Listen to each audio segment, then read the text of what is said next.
আসসালামু আলাইকুম। বিপিএ মন্ডলের পক্ষ থেকে আবার আপনাদেরকে শুভেচ্ছা স্বাগতম জানিয়ে শুরু করছি আমার লোকাল এসইওর গুরুত্বপূর্ণ যে কোর্সটা আমি চালু করছি সেই কোর্সের পরবর্তী স্টেপে। তো দেখেন, আমি গত ক্লাসে কিওয়ার্ড রিসার্চ নিয়ে আলোচনা করছিলাম। সো আজকে এই কিওয়ার্ডের উপর ভিত্তি করে আমরা এমন একটা টপিক নিয়ে আলোচনা করব যে টপিকটা হচ্ছে এতই এত এত ইম্পর্টেন্ট আপনার ওয়েবসাইটের জন্য, তার বলার বাহুল্য। এখন মনে করেন যে আমি যদি চিন্তা করি যে টপিকটা আছে, এই টপিকটার যদি শেষ পর্যন্ত আপনারা দেখেন তাহলে বুঝতে পারবেন এক্স্যাক্টলি আমাদের ওয়েবসাইটের ভিতরে আমাদের যে কিওয়ার্ড গুলো আছে সেই কিওয়ার্ড গুলো কিভাবে কাজ করে এবং এটা এসইওর জন্য কতটুকু গুরুত্বপূর্ণ সেই বিষয়টা আপনারা খুব ভালোভাবে বুঝতে পারবেন। এবং আপনাদেরকে খুব সুন্দরভাবে বুঝিয়ে দেওয়া হবে এক্সাম্পল দিয়ে যে আসলে কন্টেন্ট সিলোটা কিভাবে কাজ করে এবং কেন এটা জরুরি। তো আসুন আপনাদেরকে আমি আমার পরবর্তী যে স্টেপ সেটা হচ্ছে সিলোস নিয়ে আলোচনা করব। আমরা একটা ওয়েবসাইটের জন্য সিলো কতটুকু গুরুত্বপূর্ণ বা সিলোটা কি সেই বিষয়টা। সো এখন আমি যদি আপনাদেরকে সাথে একটু শেয়ার করি যে আসলে কন্টেন্ট সিলোটা আসলে কি সেই বিষয়টা যদি আলোচনা করি। তো কন্টেন্ট সিলো হচ্ছে এমন একটা মেথড যার মাধ্যমে পুরো একটা ওয়েবসাইট অর্গানাইজ হয়।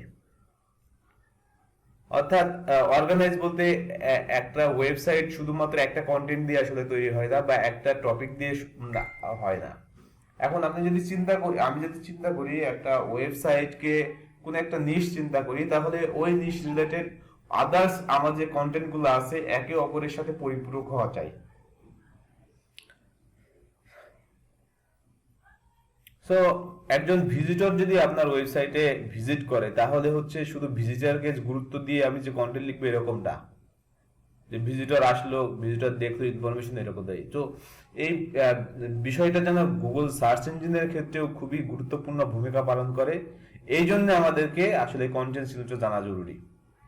তো আমি আগেই বলছি যে একটা অর্গানাইজ ওয়েবসাইট তৈরি করার জন্য যে মেথডটা আমরা ব্যবহার করে থাকি আমি আবারও বলছি অর্গানাইজড ওয়েবসাইট ইমপ্লিমেন্ট করার জন্য যে বিষয়টা আমরা বা যে মেথডগুলো আমরা ব্যবহার করে থাকি তার ভিতরে কন্টেন্ট ছিল অন্যতম।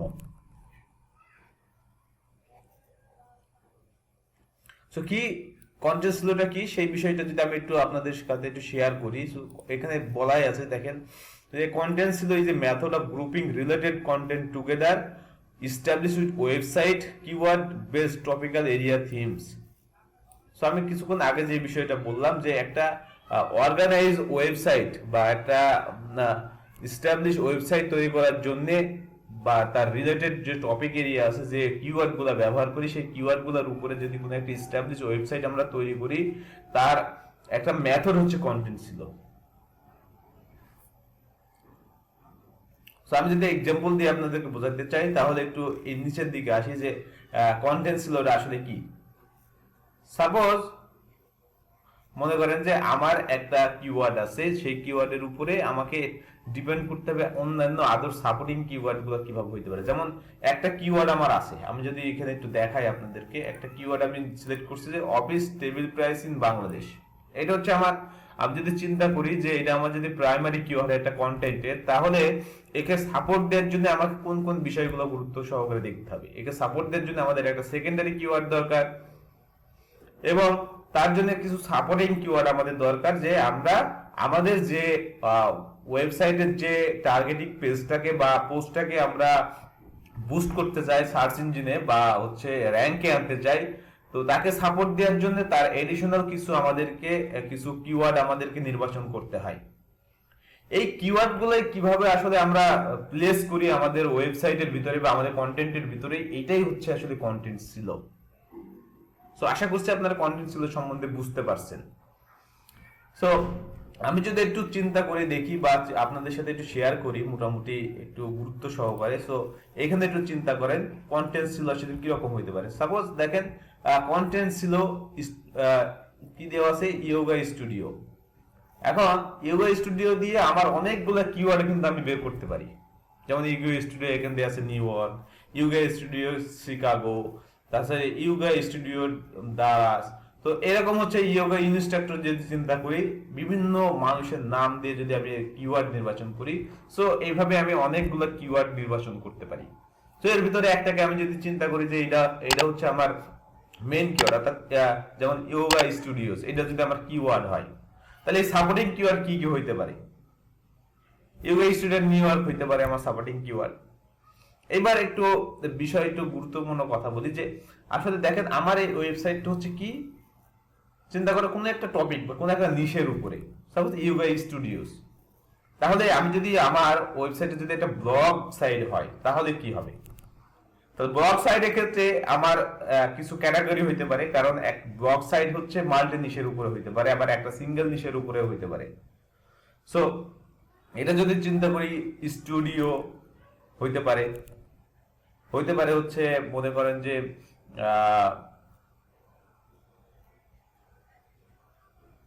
সেলুন হইতে পারে, হইতে পারে হচ্ছে মেয়েদের হচ্ছে বিভিন্ন একটা নিশ, ফুড নিশ হইতে পারে, আমার খাবারের নিশ হইতে পারে। তো এইভাবে বিভিন্ন ক্যাটাগরি ওয়াইজ যদি আমাদের একটা ব্লগ হয়, সেই ক্ষেত্রে একটু চিন্তা করে যদি আপনাদেরকে একটু শেয়ার করি যে সাপোজ এখানে হচ্ছে মনে করেন আরেকটা হচ্ছে সিলোজ নিয়ে যদি একটু আলোচনা করি, এটা যে গেল হচ্ছে কন্টেন্ট, ইয়োগা কন্টেন্ট ছিল। সো এই এখানে দেখেন হচ্ছে লাস ভেগাস রেস্টুরেন্ট যদি চিন্তা করি, তাহলে রেস্টুরেন্টস এর অপর কি কি নাম হইতে পারে? হোটেলস হইতে পারে, শো হইতে পারে, লাস ভেগাস শো হইতে পারে। সো এইগুলো দেখেন ডিফারেন্ট ডিফারেন্ট হচ্ছে আমার অনেক কিওয়ার্ড এগুলো থেকে আমরা পেতে পারি।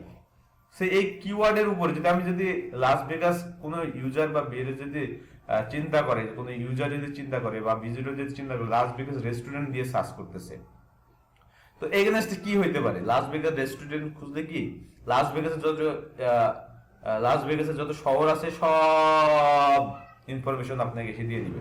এখন এখানে যদি আমি আরেকটা কথা চিন্তা করি যে না, লাস ভেগাস আমার যদি আরেকটা কিওয়ার্ড যদি এখানে নিয়ে আসি, সেকেন্ডারি কিওয়ার্ড হিসেবে যদি ব্যবহার করি, তো লাস ভেগাস রেস্টুরেন্ট কি অ্যান্ডামিও, সো এইভাবে আমি কিওয়ার্ডকে নির্বাচন করতে পারি। এবং এর এগেনস্টে আমি হচ্ছে আরো কিছু সাপোর্টিং কিওয়ার্ডকেও আমি এখানে আনতে পারি। সো এইভাবে হচ্ছে আমি যদি চিন্তা করি যে একটা কন্টেন্ট যদি আমি লিখি, সেই কন্টেন্টটা হচ্ছে প্রথমে থাকবে কি একটা প্রাইমারি কিওয়ার্ড থাকবে, যেটাকে আমরা মেইন কিওয়ার্ড হিসেবে ব্যবহার করতেছি। তারপরে আসতেছে সেকেন্ডারি কিওয়ার্ড, তারপরে আসতেছে তাকে সাপোর্ট দেওয়ার জন্য কিছু কিওয়ার্ড রাখে। এই সাপোর্টিং কিওয়ার্ড গুলো অনেক ইম্পর্টেন্ট, কিন্তু আমাদের টার্গেট হয় কি, লোকাল এসইও যে টার্গেটটা আমরা করি আসলে সেই টার্গেটটা হচ্ছে চিন্তা করেন যে আমার হচ্ছে মেইন কিওয়ার্ড যেটা বা মেইন পেজ বা মেইন পোস্ট যেটা, সেটার হচ্ছে আমার যে কিওয়ার্ডটা আছে সেই কিওয়ার্ডটাকে র‍্যাঙ্কে আনার জন্য আসলে আমাদের এত কিছু চিন্তা করতে হয়। তো বিশেষ করে যে সকল কিওয়ার্ডের কিওয়ার্ড ডিফিকাল্টি অনেক বেশি বা কিওয়ার্ড র‍্যাঙ্ক করতে অনেক সমস্যা হয়, এই সব ক্ষেত্রে আমরা আসলে কন্টেন্ট ছিল যে স্ট্রাকচারটা আছে সেইটা আসলে আমরা অ্যাপ্লাই করে থাকি, যেন আমাদের মেন যে পেজ বা পোস্ট বলি সেই পেজটাকে আমরা বুস্ট করতে পারি গুগল সার্চ রেজাল্টে, অর্থাৎ র‍্যাঙ্কে আনতে পারি। সো হাই ডিফিকাল্টি কিওয়ার্ড যদি হয়, সেই ক্ষেত্রে আমাদেরকে এই স্ট্র্যাটেজিটা ফলো না করলে আসলে আমাদের পেজটাকে র‍্যাঙ্কে আমরা আনতে পারবো না। সো র‍্যাঙ্কের জন্য কন্টেন্ট ছিল খুবই গুরুত্বপূর্ণ একটা বিষয়। সো এই হচ্ছে আপনাদেরকে যদি চিন্তা করি বিভিন্ন স্ট্রাকচার দিয়ে যদি আমি চিন্তা করি, দেখেন এই স্ট্রাকচারের জন্য কন্টেন্ট ছিল রেডি করার যে বিষয়টা আছে, যদি আমার একটা ইয়োগা ওয়েবসাইট হয় সেই ক্ষেত্রে আমি চিন্তা করি কি, দেখেন আমার সবই কিন্তু স্টুডিও দিয়ে আমি কি করছি, বিভিন্ন আমার যে ক্যাটাগরি গুলো আছে সেই ক্যাটাগরি, এটা হচ্ছে সাপোজ একটা ব্লগ সাইট, এই ক্যাটাগরি ওয়াইজ আমরা সিলো নির্বাচন করি, ক্যাটাগরাইজ আমরা ভাগ, আবার কিওয়ার্ড গুলাকেও চিন্তা করি যে র‍্যাঙ্কে আনতে পারি কিনা, এই লিঙ্ক গুলাকে র‍্যাঙ্কে আনা যায় কিনা। সো মনে করেন যে আমি স্টুডিওস এর ভিতরে আমি চিন্তা করলাম আমার মেন একটা কিওয়ার্ড হলো হচ্ছে ইয়োগা স্টুডিও নিউ ইয়র্ক। তো দেখেন এখানে হচ্ছে ইয়োগা স্টুডিও নিউ ইয়র্ক, তাহলে আমি ওই পোস্টটা নিশ্চিত আমি এই ক্যাটাগরির ভিতরে আমি ফেলতে পারবো বা এই স্টুডিওর ভিতরে ফেলতে পারবো আমি। সো এইভাবে যদি চিন্তা করি তাহলে এইখানে হচ্ছে আমাদের কন্টেন্ট ছিল আছে, অর্থাৎ আমাদের ডিফারেন্ট ডিফারেন্ট ক্যাটাগরির উপরে আমরা হচ্ছে আমাদের মেন যে পেজটা আছে সেই পেজটাকে আমরা সাপোর্টিং কিওয়ার্ড হিসাবে কিছু কিওয়ার্ড বের করে আমরা মেন পেজটাকে সাপোর্ট দিতে পারি। এভাবেই আসলে একটা কন্টেন্ট র্যাঙ্কে আসে গুগল ফার্স্টে। অবশ্যই একটু ভালো করে মনে রাখবেন যে যে সকল কিওয়ার্ড র্যাঙ্কের জন্য র্যাঙ্কে আনতে অনেক অসুবিধা হয়, অর্থাৎ কিওয়ার্ড ডিফিকাল্টি অনেক বেশি বা কিওয়ার্ড অনেক কম্পিটিটর আছে কম্পিটিটিভ, সেই সকল কিওয়ার্ডকে সাপোর্ট করার জন্য ভালো ভালো ব্লগ থেকে আপনাদেরকে লিংক আনতে হবে। সো আমার ওয়েবসাইটের ভিতরে একটা ক্যাটাগরি থাকতে পারে বা একটা পোস্ট ক্যাটাগরি ব্লগ থাকতে পারে যেখানে কিনা আমরা বিভিন্ন এই new York, Chicago, Dallas, Orlando অর্থাৎ ইয়োগা র্যাক্স, পাইলট, ভেনজিয়া, হট ইয়োগা, বিভিন্ন ক্যাটাগরির হচ্ছে ক্যাটাগরির উপরে আমরা বিভিন্ন ছোট ছোট হচ্ছে ব্লগ তৈরি করতে পারি এবং ওই সকল ব্লগকে আমরা আমাদের মেন যে পেজ বা পোস্টকে আমি র্যাঙ্ক করাতে চাচ্ছি ছোট ছোট করে সাপোর্টিং কিওয়ার্ড হিসেবে ওগুলা দিয়ে আমরা ইন্টারনাল লিংক করতে পারি। সো এখানে হচ্ছে যদি চিন্তা করেন তো খুবই বেশি মানে অনেক বেশি ইম্পর্টেন্ট বিষয় হচ্ছে এটা। তো আশা করি আপনারা কন্টেন্ট ছিল সম্বন্ধে বুঝছেন। এখন আমি যদি একটু এক্সাম্পল দিয়ে আমরা লাইভ যদি কোনো একটা বিষয় দেখি তাহলে আপনারা ভালোভাবে বুঝতে পারবেন। সো এখানে যদি আমি চিন্তা করেন, এখানে দেখেন একটা ওয়েবসাইট আছে যেখানে হচ্ছে আমি কন্টেন্ট সিলোর উপরে একটু আলোচনা করব বা এখানে একটা ওয়েবসাইট আছে, সেই ওয়েবসাইটে আসলে খুব সুন্দরভাবে হচ্ছে এই কন্টেন্ট সিলোর যে স্ট্রাকচার সেটা হচ্ছে সুন্দরভাবে অ্যাপ্লাই করা হয়েছে। সো এখানে চিন্তা করেন যে centre table price in Bangladesh, এটা হচ্ছে এই কন্টেন্টের আসলে মেন হচ্ছে কিওয়ার্ড, অর্থাৎ প্রাইমারি কিওয়ার্ড হিসেবে আমরা এখানে দেখতেছি। আর এখানে একটু চিন্তা করেন এখানকার হচ্ছে যে লিঙ্কটা দেখতেছি আমরা, এখানে হচ্ছে সেন্টার টেবিলের উপরে একটা সুন্দর করে ছোট্ট সিলোস তৈরি করা আছে যে অল সেন্টার টেবিল, অর্থাৎ আমরা এখানে দেখতেছি উপরের দিকে যদি যাই তাহলে এখানে হচ্ছে একটা কিওয়ার্ড আছে বা আমরা বলতে পারি সিলোস হিসেবে যে অল সেন্টার টেবিল, অর্থাৎ সেন্টার টেবিল বা এখানে দেখেন টেবিল আছে। সো টেবিলের নিচে আমরা এখানে দেখতেছি যে মেন যদি আমি চিন্তা করি এই কিওয়ার্ডটাকে সাপোর্ট অর্থাৎ এই পেজটাকে সাপোর্ট দেওয়ার জন্য অর্থাৎ এই পেজটাকে র্যাঙ্কে আনার জন্য যে কাজটা করা হয়েছে এখানে ছোট্ট করে একটা কন্টেন্ট লেখা হয়েছে। এই কন্টেন্টের উপরে অবশ্যই একটা কি আমার প্রাইমারি কিওয়ার্ড বসানো হয়েছে, যেটা আমি বলতেছি যে একটা প্রাইমারি কিওয়ার্ড হইতে পারে এটা। যদি এটা সেন্টার টেবিল না হয় অফিস টেবিল হয় সেই ক্ষেত্রেও আমি চিন্তা করি যে এটা তাহলে প্রাইমারি কিওয়ার্ড যদি হয় যে office table price in Bangladesh, এটা হইতে পারে। এখানে চিন্তা করেন centre table price in Bangladesh, এটা হচ্ছে প্রাইমারি কিওয়ার্ড হিসেবে এবং এই প্রাইমারি কিওয়ার্ড অবশ্যই H2 H1 অথবা 2 ট্যাগের ভিতরে দিলে সবথেকে ভালো হয়। এবার আসেন যে আমার হচ্ছে আদার যে সাপোর্টিং কিওয়ার্ড অর্থাৎ সেকেন্ডারি কিওয়ার্ড হিসেবে যদি চিন্তা করি তাহলে এখানে দেখেন একটা সেকেন্ডারি কিওয়ার্ড দেওয়া আছে centre table price in BD, ওখানে ছিল কি বাংলাদেশ, পুরা হচ্ছে প্রাইমারি কিওয়ার্ড হিসেবে চিন্তা করেন তাহলে এটা হচ্ছে আমার সেকেন্ডারি কিওয়ার্ড।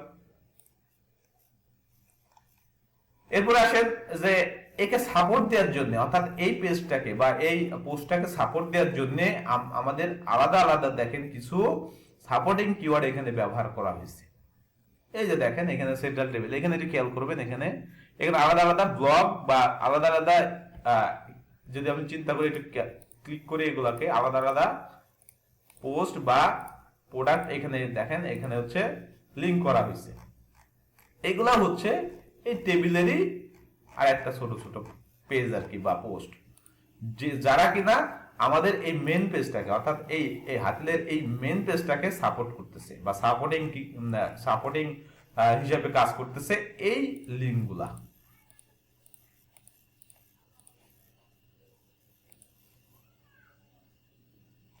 সো এটা হচ্ছে কন্টেন্ট ছিল। আশা করছি আপনারা বুঝতে পারছেন যে কন্টেন্ট ছিলটা কি এবং এর গুরুত্ব কতটুকু।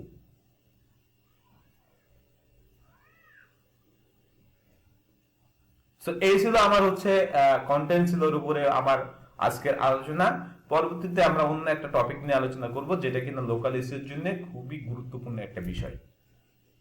সো সবাই ভালো থাকবেন, ধন্যবাদ, আল্লাহ হাফেজ।